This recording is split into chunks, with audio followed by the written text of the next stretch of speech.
Hello friends, हम पढ़ रहे हैं कक्षा 12वीं की इतिहास। और कक्षा 12वीं की इतिहास में हमारा ये चैप्टर चल रहा है दूसरा, भारतीय इतिहास के स्वर्णिम पृष्ठ। और उसके अंतर्गत हमने जो पढ़ लिया और जो पढ़ना बाकी है एक बार इसको देख लेते हैं। आपकी स्क्रीन पर जो एक एक लाइनें आ रही हैं वो इस दूसरे पार्ट से संबंधित हैं। और इस दूसरे पार्ट में हमने अभी तक मौर्य, गुप्त साम्राज्य और हर्ष का समय ये पढ़ लिया। अभी आज के वीडियो में हम पढ़ेंगे चोल प्रशासन, कला, साहित्य। तो चोल प्रशासन के बारे में या चोल साम्राज्य के बारे में इस वीडियो में हम पढ़ेंगे। चलिए शुरू करते हैं। चोल प्रशासन, कला एवं साहित्य। चोल संबंधी मुख्य जानकारी पाणिनिकृत अष्टाध्यायी। पाणिनि ने एक ग्रंथ लिखा है जिसका नाम है अष्टाध्यायी, उससे चोल संबंधी जानकारी मिलती है। एवं कात्यायनकृत वार्तिक, और कात्यायन ने जो ग्रंथ लिखे हैं वार्तिक से मिलती है। इसके अलावा महाभारत, संगम साहित्य, टोलमी, इन सभी से चोल प्रशासन या चोल साम्राज्य के बारे में जानकारी मिलती है। नॉर्मली ये दक्षिणी भारत का साम्राज्य रहा है, ज़्यादा इसका फैलाव इधर उत्तर मध्य भारत या पूर्व और पश्चिम भारत में नहीं रहा, परंतु इतिहास की दृष्टि से या स्वर्णिम पृष्ठ जो हम पढ़ रहे हैं उसकी दृष्टि से ये महत्वपूर्ण है। तो चोल प्रशासन के बारे में, चोल साम्राज्य आधुनिक कावेरी नदी घाटी, कोरोमंडल, त्रिचिरापल्ली और तंजौर तक विस्तृत था। ज़्यादा नहीं था, कावेरी नदी की घाटी, कोरोमंडल, त्रिचिरापल्ली और तंजौर तक ही विस्तृत था। चोलों की पहली राजधानी उत्तरी मंदलूर थी। पहली राजधानी थी वो उत्तरी मंदलूर थी। उसके बाद में राजधानी बनी उरैयूर और फिर उसके बाद में राजधानी बनी तंजावुर। तो तीन राजधानियाँ चोलों की बनी, पहली उत्तरी मंदलूर, दूसरी उरैयूर और तीसरी तंजावुर। चोलों का शासकीय चिन्ह बाघ था। बाघ जो टाइगर होता है वो इनका शासकीय चिन्ह था। आपकी स्क्रीन पर ये चोल साम्राज्य का जो भाग है वो दिखाई दे रहा है। तो इस क्षेत्र में ये चोल थे वो फैले हुए थे, ज़्यादा इतना फैलाव नहीं था। उसके साथ में अभी हम जो पढ़ेंगे उसमें पांड्य भी आएंगे और चेर भी आएंगे। तो आप इनको भी ध्यान में रख लीजिए। उनके अगल बगल में एक चोल के दक्षिण में था और एक चोल के उधर अपने पश्चिम में चेर साम्राज्य था। तो इस तरह से चोल साम्राज्य दक्षिण भारत तक ही था, परंतु कुछ उसका साहित्यिक कला के क्षेत्र में या स्वर्णिम जो युग हम पढ़ रहे हैं उसमें कहीं ना कहीं योगदान था। तो इसलिए हमने हमारे इस चैप्टर में ये है और इसको हम पढ़ रहे हैं, चोल साम्राज्य। चोल साम्राज्य के प्रमुख शासक कौन कौन हुए हैं एक बार देख लेते हैं। चोल साम्राज्य के प्रमुख शासक उरवप्पहर्रे इलन जेत चेन्नी, फिर हुए हैं करिकाल, फिर हुए हैं विजयालय। ये इन दोनों के ज़्यादा इसका समय का पता नहीं है, इसकी कोई जानकारी नहीं मिल पाई है, परंतु ये था कि चोल साम्राज्य में ये पहले दो राजा हुए थे। विजयालय 850 ईस्वी से 871 ईस्वी तक, आदित्य प्रथम 871 से 907 ईस्वी तक, परांतक प्रथम 907 ईस्वी से 935 ईस्वी तक, फिर राजराज प्रथम जिसका दूसरा नाम अरिमोली वर्मन भी था वो 985 ईस्वी से 1014 ईस्वी तक। ये बीच में थोड़ा गैप है, क्यों है वो हम पढ़ेंगे। फिर है राजेंद्र प्रथम 1014 से 1044 ईस्वी तक, और फिर हैं राजाधिराज प्रथम जो हैं 1044 से 1052 ईस्वी तक। ये कुछ राजाओं के नाम हैं जो चोल साम्राज्य के प्रमुख शासक के रूप में हुए हैं। अब इनको याद रखने का तरीका, जैसे मैंने आपको गुप्त साम्राज्य में राजाओं के नाम याद करने का तरीका बताया था, श्रीग, चस, चकुस, श्रीगुप्त, फिर घटोत्कच। इस तरह से यहाँ पर भी एक थोड़ा सा पहले अक्षर को लेकर के हमने बनाया है। उकवि, आप, राज, राजे, राजा। उकवि तीनों पहले के राजा, आप चौथे और पांचवें नंबर के, और अंतिम तीन जो राजा हैं उनका राज, राजे, राजा। उकवि, आप, राज, राजे, राजा। यानी राज का मतलब राजराज प्रथम, राजे का मतलब राजेंद्र प्रथम और राजा का मतलब राजाधिराज प्रथम। ये अंतिम तीन राजा इनका ये, और जो प्रथम जो हुए हैं उकवि, आप, 5 ये और 3 ये, 8। इस तरह से इनके चोल साम्राज्य के प्रमुख शासक थे। उकवियाप राज राजे राजा। चलिए एक एक करके पढ़ते हैं। उरप्पहर्रे इलंजेत चेन्नी, यह चोल राजवंश के प्रथम शासक थे। यह युद्ध में प्रयुक्त सुंदर रथों के लिए प्रसिद्ध है। इनके बारे में और कोई ज़्यादा जानकारी नहीं है, परंतु इतना ज़रूर है कि युद्ध में जो उनके रथ होते थे वो बहुत सुंदर होते थे। ये इतनी जानकारी उरप्पहर्रे इलंजेत चेन्नी, जो चोल के प्रमुख शासक प्रथम शासक हुए हैं, उनके बारे में। अगले राजा हैं करिकाल। यह साम्राज्यवादी नीति के अंतर्गत वन्नी नामक स्थान पर वेलरी और अन्य 11 राजाओं की संयुक्त सेना को पराजित करके प्रसिद्ध हुआ था। करिकाल है वो थोड़ा साम्राज्यवादी नीति का था, महत्वाकांक्षी था, अपना साम्राज्य बढ़ाने में इच्छुक रखता था। तो इस तरह से इनका प्रसिद्धि का कारण ये रहा कि एक तो वेलरी से और अन्य 11 राजाओं की संयुक्त सेना को पराजित किया था और ये प्रसिद्ध हुए थे करिकाल। इसने वहेप्परंदलई के 9 छोटे छोटे शासकों की संयुक्त सेना को भी पराजित किया था। 11 राजाओं की संयुक्त सेना को भी और 9 छोटे राजाओं की संयुक्त सेना को भी पराजित किया करिकाल ने। करिकाल ने कावेरी नदी के मुहाने पर पुहारपत्तम, उस समय जो बंदरगाह या समुद्र से आने जाने या व्यापार का जो स्थापना की थी, पुहारपत्तम, जिसको कावेरी पट्टनम कहा जाता है, ये करिकाल ने कावेरी नदी के मुहाने पर इसकी स्थापना की थी। इसके पास शक्तिशाली नौसेना थी, पानी के अंदर से काम करने वाली सेना, जल सेना जिसको कह सकते हैं। तो करिकाल के पास शक्तिशाली नौसेना थी। 3वीं से 9वीं शताब्दी तक चोलों का इतिहास अंधकारमय रहा, परंतु 9वीं शताब्दी के मध्य विजयालय द्वारा पल्लवों के अवशेष पर चोल शक्ति का पुनरुद्धार किया गया। ये जो हमने 2 राजा पढ़े, उरप्पहर्रे इलंजेत चेन्नी और करिकाल, उसके बाद थोड़ा सा अंधकारमय रहा चोलों का साम्राज्य, परंतु इसके बाद फिर और नए जो शासक आए, जिनकी वजह से और ज़्यादा चोलों का उद्धार हुआ और उन्होंने अपना साम्राज्य भी बढ़ाया, उन्होंने अपनी प्रसिद्धि भी पाई। उसके पश्चात चोल साम्राज्य 9वीं से 12वीं शताब्दी तक रहा, जो हम अभी आगे पढ़ेंगे, 9वीं शताब्दी से 12वीं शताब्दी तक। तो अगले जो 9वीं शताब्दी के राजा हैं वो हैं विजयालय।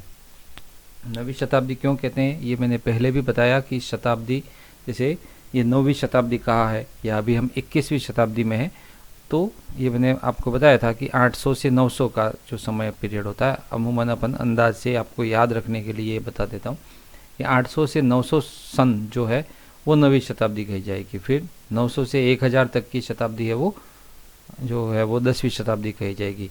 फिर 1000 से 1100 वाली शताब्दी 11वीं शताब्दी। ठीक वैसे ही 2000 से 2100 के बीच का जो समय है वो 21वीं शताब्दी है। तो अभी हम 21वीं शताब्दी में हैं, क्योंकि ये समय 2000 से 2100 के बीच का चल रहा है। तो विजयालय 9वीं शताब्दी में यानी 850 ईस्वी से 871 ईस्वी तक उन्होंने शासन किया, और ये फिर उत्तरार्ध भी कहा जाएगा। 9वीं शताब्दी का उत्तरार्ध। उत्तरार्ध क्यों? क्योंकि 50 के बाद वाला समय है। अगर 50 से पहले का समय होता तो ये कहा जाता 9वीं शताब्दी का पूर्वार्ध। ठीक है ना। तो विजयालय 850 ईस्वी से 871 ईस्वी तक राजा रहे चोल में। इसे चोल साम्राज्य का द्वितीय संस्थापक भी माना जाता है। क्यों माना जाता है? क्योंकि हमने देखा था कि जो पहले 2 राजा हुए थे, उन 2 राजाओं में इतना ज़्यादा, उसके बाद जो भी चोल साम्राज्य था वो विखंडित हो गया, कोई ताकतवर राजा नहीं आए। परंतु उसके बाद अभी 9वीं शताब्दी में विजयालय ने वापस उन सबको एकजुट करने का या पूरा एक साम्राज्य, एक छत्र करने की कोशिश जो की, इसीलिए इनको द्वितीय संस्थापक भी माना जाता है। पांड्य शासकों से तंजौर को छीन करके उरैयूर के स्थान पर उसने अपनी राजधानी तंजौर बनाई थी। ये मैंने अभी आपको मैप में बताया था कि ये पांड्य और चेर ये भी याद रखने के हैं, क्योंकि इनसे पड़ोसियों से मतलब चोलों का जो पड़ोसी थे चेर और पांड्य, उनसे या तो कहीं लड़ाइयाँ हुई या कहीं संबंध स्थापित हुए, तो कुछ न कुछ है, इसलिए उसके साथ मैंने अब कहा था कि आप ये याद रखना। तो पांड्य शासकों से तंजौर को छीना विजयालय ने और राजधानी बनाई तंजौर। जैसा हमने स्टार्टिंग में देखा था कि चोलों की 3 राजधानियाँ रही थी, तो उरैयूर के स्थान पर अब तंजौर राजधानी बन गई थी विजयालय के समय। फिर आगे आते हैं आदित्य प्रथम 871 से 907 ईस्वी तक। विजयालय के पुत्र आदित्य प्रथम ने विस्तारवादी महत्वाकांक्षा के तहत पल्लव नरेश को पराजित करके उसकी हत्या कर दी और पल्लवों पर अधिकार कर दिया। तो विजयालय का पुत्र आदित्य प्रथम था, वो भी महत्वाकांक्षी था और उसने पल्लव नरेश को हरा दिया और फिर पल्लवों पर अधिकार कर लिया। पांड्यों को और कलिंग देश के राजा को भी पराजित किया। आदित्य प्रथम ने पल्लवों को हराया, पांड्यों को हराया और कलिंग देश के राजा को भी हराया था। अगले राजा हुए हैं परांतक प्रथम 907 ईस्वी से 935 ईस्वी तक। यह आदित्य प्रथम का पुत्र था। ये जो है परांतक प्रथम, वो आदित्य प्रथम के पुत्र थे। पांड्य नरेश राज सिंह द्वितीय को परास्त करके पांड्यों की राजधानी मदुरा पर अधिकार करके उन्होंने मदुरेकोंड की उपाधि धारण की थी। ठीक है, ये मदुरेकोंड, इसके पहले हमने गंगेकोंड करके भी एक पढ़े थे। तो ये मदुरेकोंड यानी मदुरा पर अधिकार करके उन्होंने मदुरेकोंड की उपाधि धारण की थी परांतक प्रथम ने। चलिए अगले राजा आते हैं राजराज प्रथम अरिमोली वर्मन, जो है 985 से 1014 ईस्वी के बीच में। यह 30 वर्ष चोल साम्राज्य के सर्वाधिक गौरवशाली वर्ष रहे। ये जो राजराज प्रथम के या अरिमोली वर्मन के जो कार्यकाल रहा या उस समय जो चोल साम्राज्य था वो बहुत ज़्यादा गौरवशाली का इतने वर्ष कहे जाते हैं। अपने पितामह परांतक प्रथम यानी दादा जो उनके थे, अपने पितामह परांतक प्रथम की लौह और रक्त की नीति का पालन करते हुए राजराज की उपाधि इन्होंने धारण की थी। राजराज प्रथम कहा जाता है, जिनका नाम अरिमोली वर्मन भी था। तो उन्होंने लौह और रक्त की नीति यानी युद्ध करना और युद्ध से फिर साम्राज्य को हासिल करना, वो नीति अपनाई थी और इसलिए उन्होंने फिर राजराज की उपाधि भी धारण की थी। राजराज प्रथम ने सैनिक अभियान करके दक्षिण के पांड्य, चेर, पश्चिमी गंगो, उत्तर में कलिंग और उत्तरी श्रीलंका, मालदीव, इन सबको विजित किया था। तो इसलिए कहा जाता है कि ये जो 30 वर्ष हैं वो चोल साम्राज्य के सर्वाधिक गौरवशाली वर्ष थे, क्योंकि उन्होंने पांड्य, चेर, गंगा का, फिर उत्तर में कलिंग, फिर उत्तरी श्रीलंका, मालदीव, इन सबको विजित किया। अभियान की शुरुआत में सर्वप्रथम चेर नरेश भास्कर वर्मन को पराजित किया था। पड़ोसी थे, मैप में अपन ने देखा ही था। तो अभियान की इसकी उन्होंने शुरुआत की थी राजराज प्रथम ने चेर नरेश भास्कर वर्मन को हरा करके। उसके पश्चात पांड्य शासक अमरभुजंग को पराजित करके राजधानी मदुरा को अपने कब्जे में ले लिया। तो उन्होंने फिर से जो बीच में वापस ऐसा हो गया होगा, क्योंकि ये जो समय निकला था 985 से पहले का समय वो थोड़ा अटपटा सा था। तो वापस उन्होंने राजराज प्रथम ने उस मदुरा को अपने कब्जे में ले लिया। श्रीलंका के शासक महेंद्र पंचम पर आक्रमण करके उसकी राजधानी अनुराधापुरम को बुरी तरह से नष्ट किया। राजराज प्रथम ने श्रीलंका पर भी आक्रमण करके राजधानी जो थी श्रीलंका की अनुराधापुरम, उसको बुरी तरह से नष्ट किया। अब उसने अपने जीते प्रदेश का नाम मामुंडी चोलमंडलम रखा और पोलोन्नुरुवा को उसकी राजधानी बनाया। अब इन्होंने जो भी प्रदेश जीते थे उन सभी का नाम रखा मामुंडी चोलमंडलम, और उस जो जीते हुए प्रदेश थे उनकी राजधानी पोलोन्नुरुवा रखा है। यो जो पहले का चोल साम्राज्य था वो तो एज इट इज था, परंतु ये अपने उसके लिए कि भाई हाँ ये मैंने जीता है और ये मेरा कुछ किया धरा है, इसके लिए वो जीते हुए प्रदेश जितने भी थे उन सब का नाम रखा था मामुंडी चोलमंडलम और उन सब की राजधानी बनाई थी पोलोन्नुरुवा। संभवतः इस विजय के बाद राजराज प्रथम ने जगन्नाथ का विरुद्ध धारण किया, जगन्नाथ की उपाधि धारण की और पोलोन्नुरुवा का नया नाम जगजाथ मंगलम रखा। पोलोन्नुरुवा क्या है? तो ये उसने जो जीता था राजराज ने वो मामुंडी चोलमंडलम नाम रखा था, उसकी राजधानी बनाई था पोलोन्नुरुवा और फिर उस पोलोन्नुरुवा का नया नाम रखा उसने जगजाथ मंगलम। अपने शासन के अंतिम दिनों में मालद्वीप को जीता। उसके शासनकाल का जो अंतिम दिन थे उस समय मालद्वीप को जीता था। इसने स्थानीय स्वशासन को प्रोत्साहित किया, जो ग्रामीण शासन पद्धति होती है, जैसे वो पुराने हमने पहले राजाओं के बारे में पढ़ा था, जैसे अशोक थे या चंद्रगुप्त थे। तो जिस तरह से उन लोगों ने काम किया वैसे ही इसने भी स्थानीय स्वशासन को प्रोत्साहित किया। वह धर्म सहिष्णु था, कला और विद्वत्ता का संरक्षक था। धर्म सहिष्णु का मतलब क्या होता है वो हम पहले के वीडियो में देख ही चुके हैं यानी जियो और जीने दो का सिद्धांत, कला और विद्वत्ता का संरक्षक था। नागपट्टनम में बौद्ध विहार की अनुमति दी और तंजौर में राज राजेश्वर का मंदिर बनाया। ये उपलब्धियां हैं, ये आज भी इनकी कला देखते ही बनती है। तो नागपट्टनम में बौद्ध विहार और तंजौर में राज राजेश्वर का मंदिर बनाया। आगे बढ़ते हैं, राजेंद्र प्रथम। राज, राजे, राजा। तो राज पहले पढ़ा हमने, अब राजेंद्र और फिर अगला आएंगे राजाधिराज। राजेंद्र प्रथम 1014 से 1044 ईस्वी तक, ये इन्होंने भी लगभग 30 वर्ष शासन किया है। यह अपने पिता राजराज प्रथम की तरह ही योग्य शासक था। राजराज प्रथम ने जैसे 30 साल शासन किए थे, ठीक वैसे ही इनका भी 30 साल का कार्यकाल है और ये भी उनकी तरह योग्य भी थे। इसकी उपलब्धियों की जानकारी तिरुवल्लंगाडु और करंदाई अभिलेखों से मिलती है। राजेंद्र प्रथम की उपलब्धियों की जानकारी तिरुवल्लंगाडु और करंदाई अभिलेख जो हैं उनसे मिलती है, उन पे लिखा हुआ है।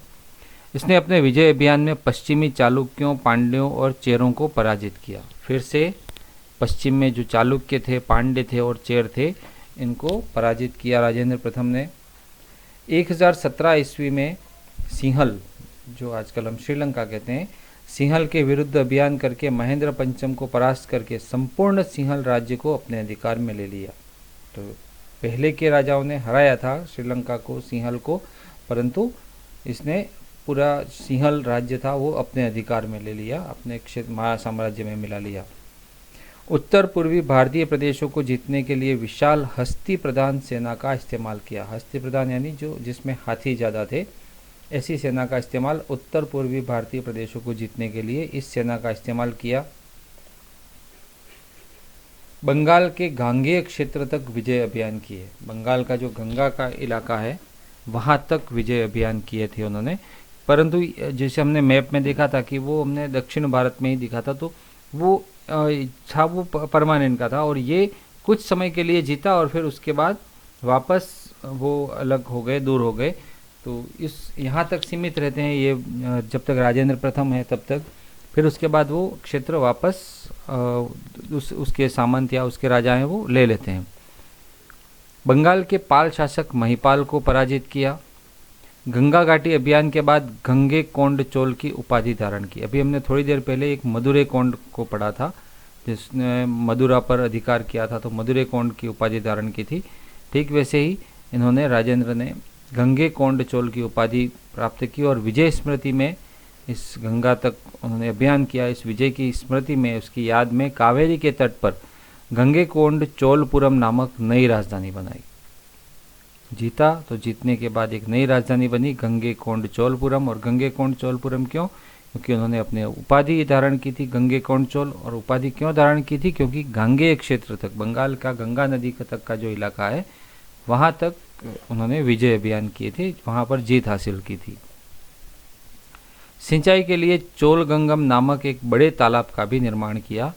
सिंचाई के लिए, कृषि के लिए भी काम किए, जिसमें चोलगंगम नामक एक बड़े तालाब का निर्माण कराया। कलिंग में चोल सेनाओं ने पूर्वी गंग शासक मधुकामार्णव को पराजित किया। कलिंग में चोल सेनाओं ने पहले के जो गंग शासक थे मधुकामार्णव को पराजित किया। श्री विजय, जिनको शैलेंद्र, विजयोत्तंग वर्मन को पराजित करके जावा, सुमात्रा, मलाया और प्रायद्वीप पर अधिकार किया। इन सब को पराजित करके जावा, सुमात्रा और मलाया पर भी अधिकार किया। राजेंद्र प्रथम भी कला, साहित्य और शिक्षा का संरक्षक था, जैसे इनके पिताजी थे ठीक वैसे ही, जिसने एक वैदिक महाविद्यालय भी स्थापित किया। उन्होंने एक वैदिक महाविद्यालय स्थापित किया जिसमें वेदों संबंधी बातें थी, वेदों संबंधी ज्ञान दिया जाता था। उसने चीन से सांस्कृतिक और व्यापारिक संबंध भी स्थापित किए। उन्होंने चीन से, अब चीन जाना हो तो या तो समुद्र से, क्योंकि ये दक्षिण में थे, तो या तो उन्होंने उधर से जो ऊपरी भाग जीता था, उत्तर भारत का उत्तरी भाग, वहाँ से व्यापारिक संबंध स्थापित किए हैं, या फिर उसको जो समुद्र का इलाका था वहाँ से फिर चीन में जाने के लिए, तो कहीं ना कहीं उन्होंने देश विदेश में अपने संबंध, अपनी संस्कृति का प्रचार प्रसार किया और व्यापार भी किया। अगले राजा आते हैं अपने राजाधिराज प्रथम 1044 से 1052 ईस्वी तक। मात्र 8 वर्ष का उनका कार्यकाल है, राजाधिराज प्रथम।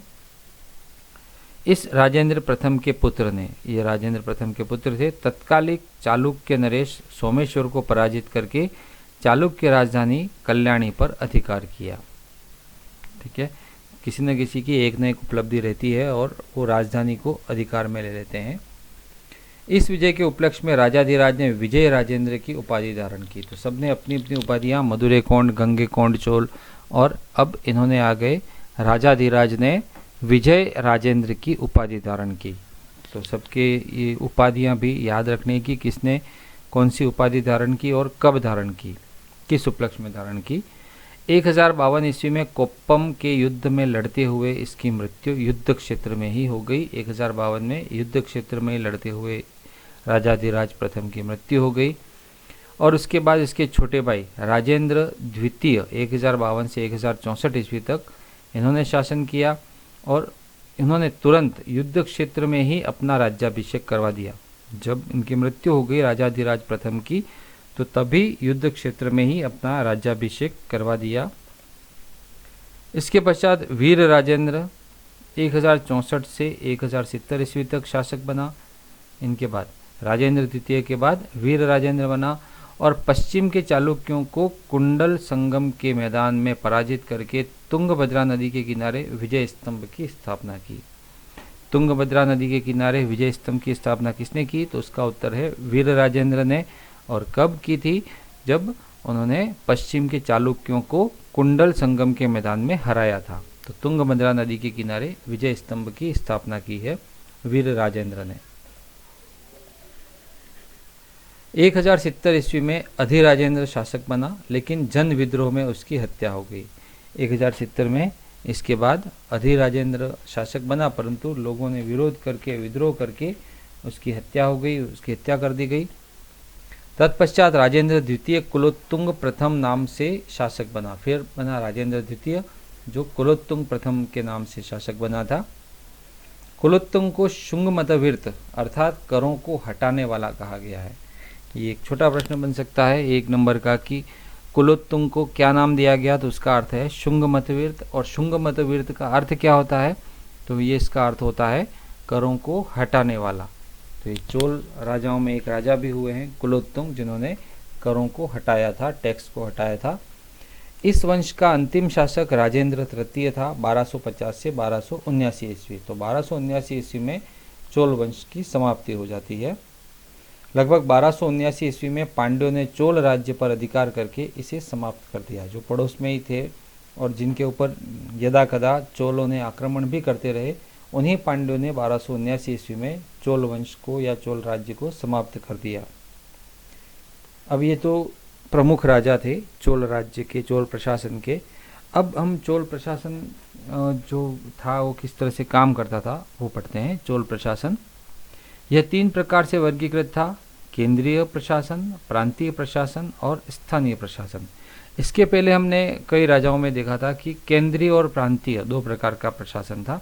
तो ये भी आप कंपेयर करना कि जो हमने दूसरे राजाओं के बारे में पढ़ा पहले, या पहले किसी और वंश के बारे में पढ़ा, चाहे वो मौर्य हो या गुप्त हो, तो उनमें और यहाँ पर जो हम प्रशासन की बात कर रहे हैं, तो क्या अंतर था, क्या मूलभूत जो भी बातें थी वो इधर उधर क्या क्या थी। तो यहाँ पर चोलों में ये 3 तरह से बटा हुआ था: केंद्रीय, प्रांतीय और स्थानीय प्रशासन। पहला है केंद्रीय प्रशासन।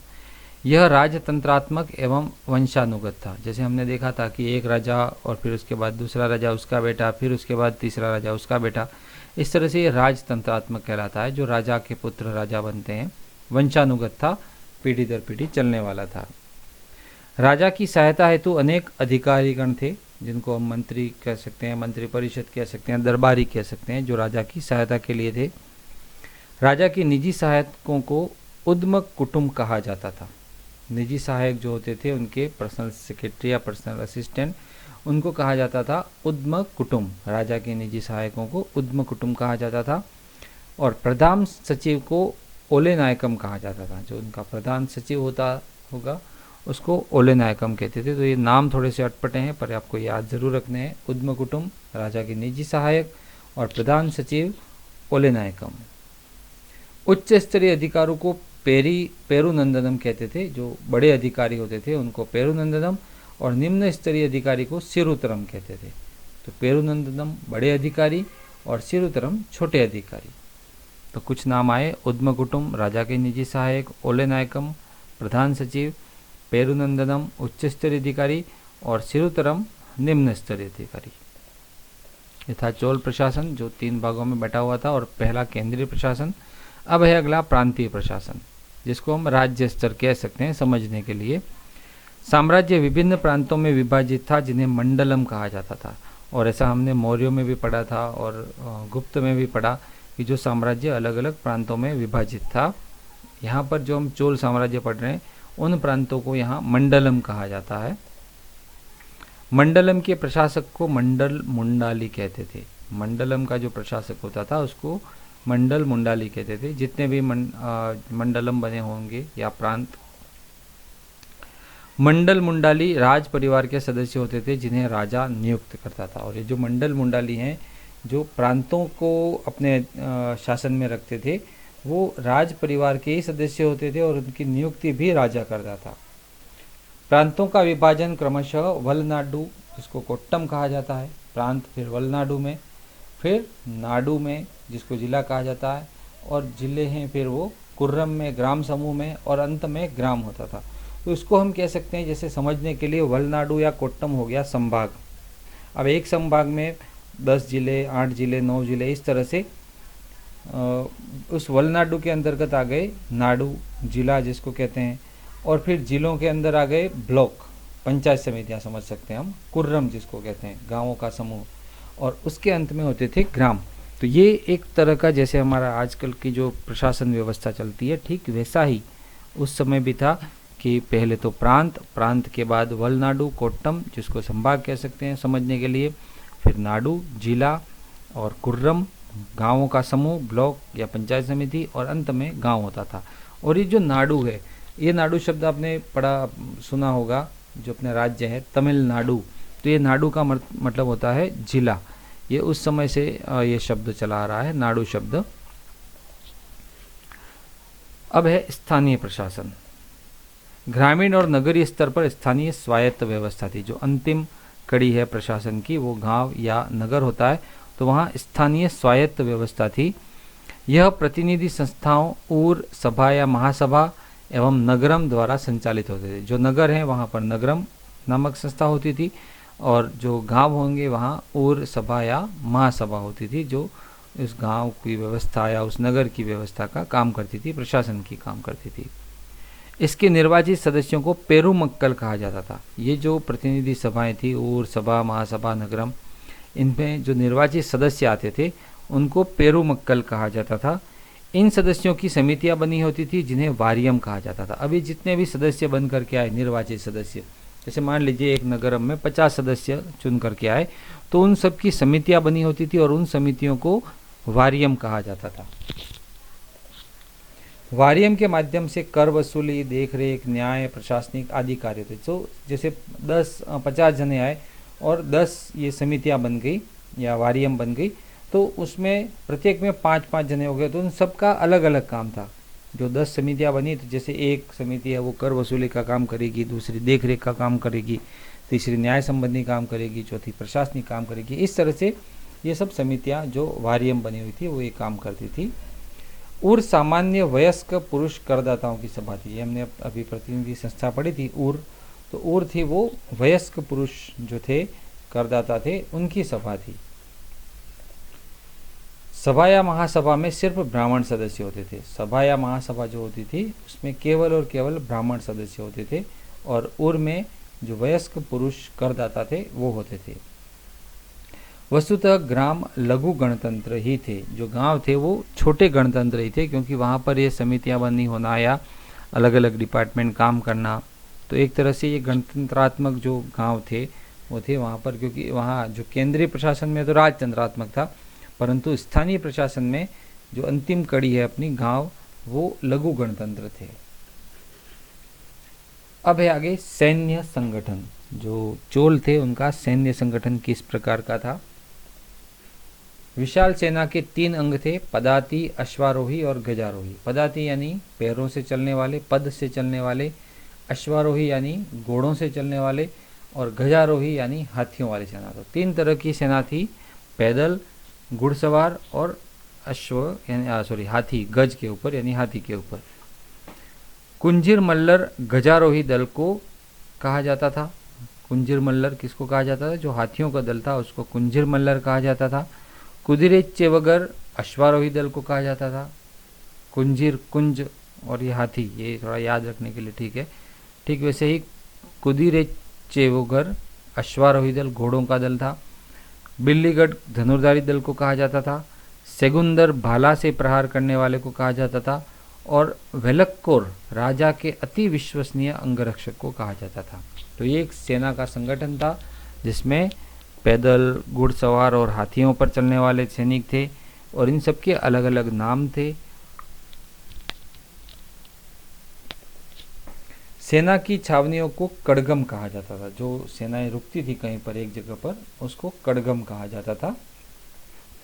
सेना का नेतृत्व करने वाले को नायक, ये हमने पहले भी पढ़ा था कि सेना का जो नेतृत्व युद्ध क्षेत्र में जो सेना का नेतृत्व करता है उसको नायक कहते थे। और सेनाध्यक्ष को महादंड नायक कहा जाता था। सेना का अध्यक्ष जो होता है उसको महादंड नायक, और सेना का नेतृत्व युद्ध क्षेत्र में जो करता है उसको नायक कहा जाता था।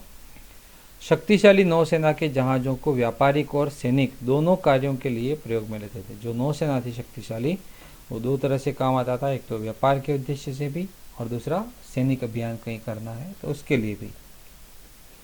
इस समय बंगाल की खाड़ी चोल झील बन गई थी।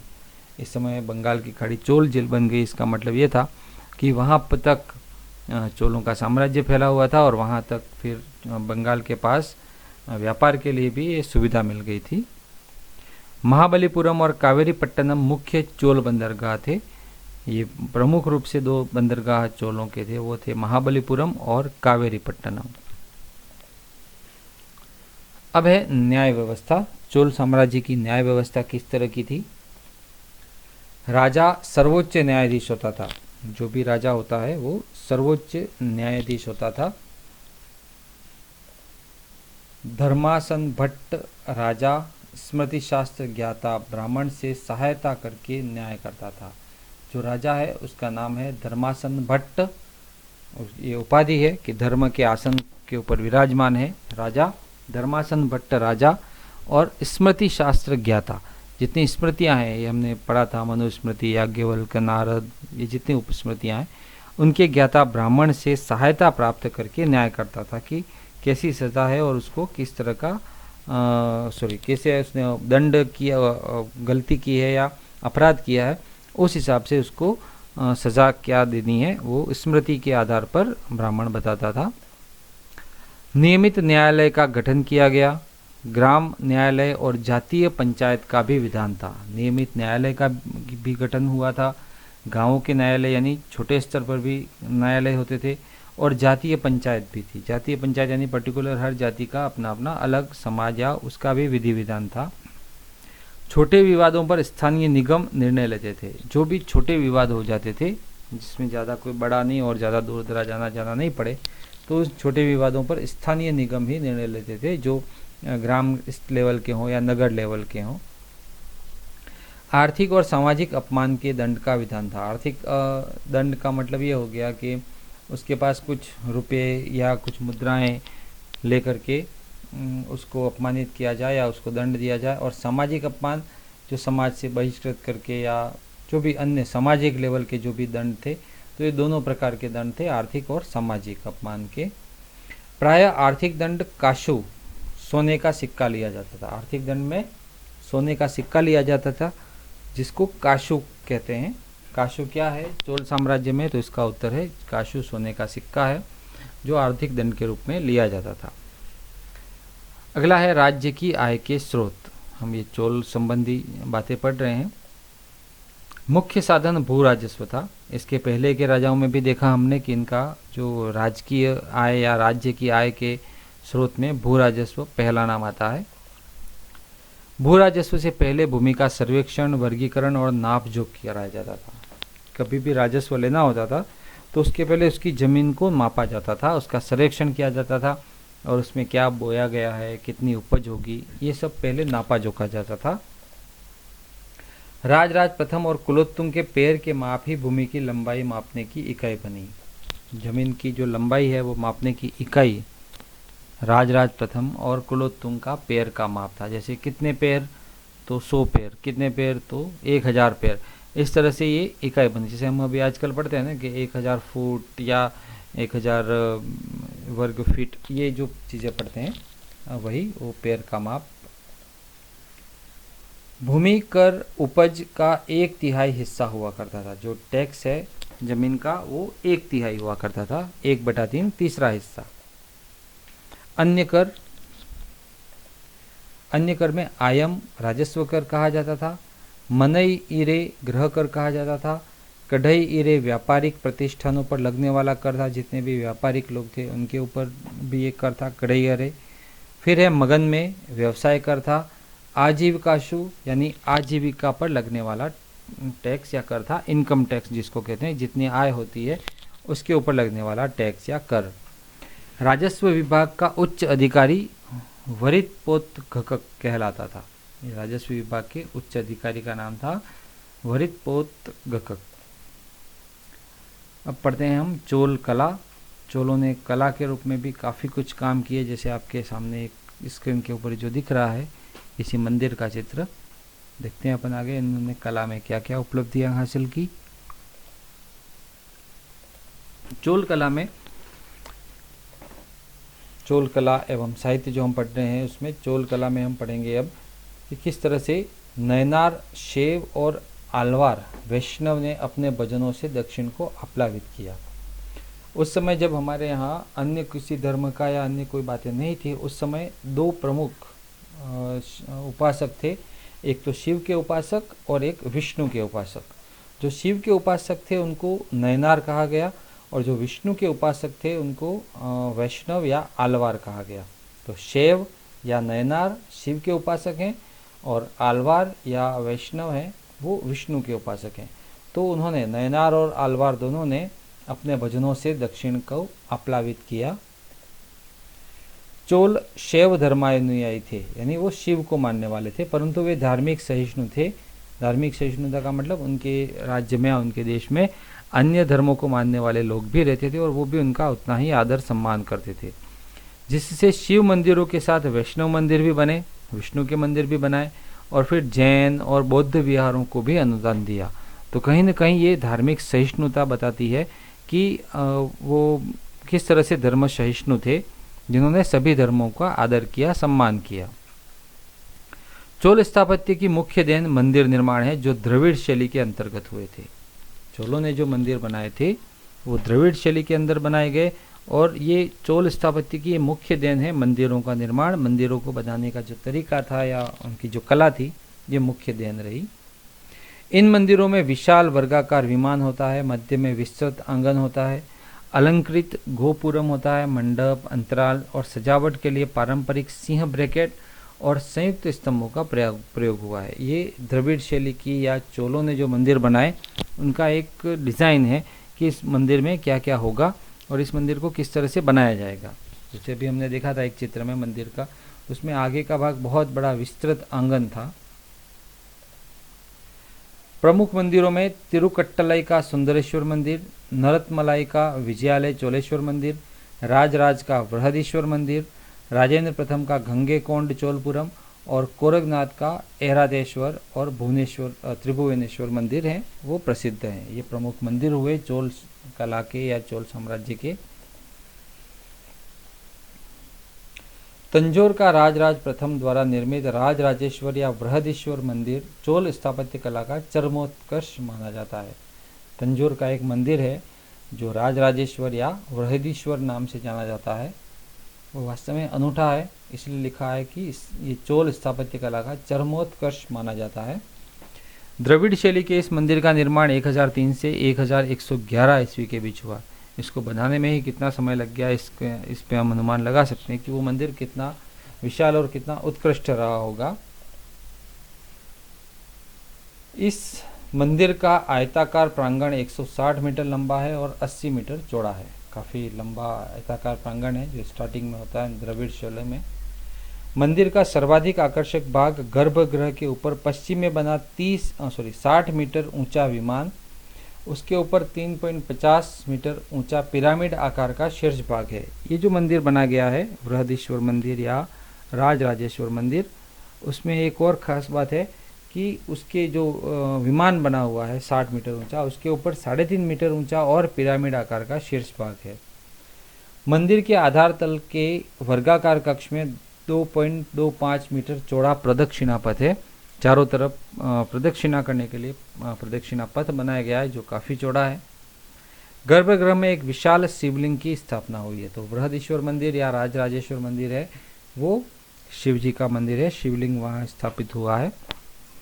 पर्सी ब्राउन ने तंजौर के बृहदीश्वर मंदिर के विमान को भारतीय वास्तुकला का निकष माना है। यानी पर्सी ब्राउन ने भी ये माना है कि भारतीय वास्तुकला का यह उत्कृष्ट प्रमाण है, उत्कृष्ट उदाहरण है बृहदीश्वर मंदिर या जो शिव मंदिर जिसको कहते हैं राजराजेश्वर मंदिर, ये राजराज प्रथम ने जो बनाया था। ये आपकी स्क्रीन पर वो मंदिर दिख रहा है, बृहदीश्वर मंदिर या राजराजेश्वर मंदिर।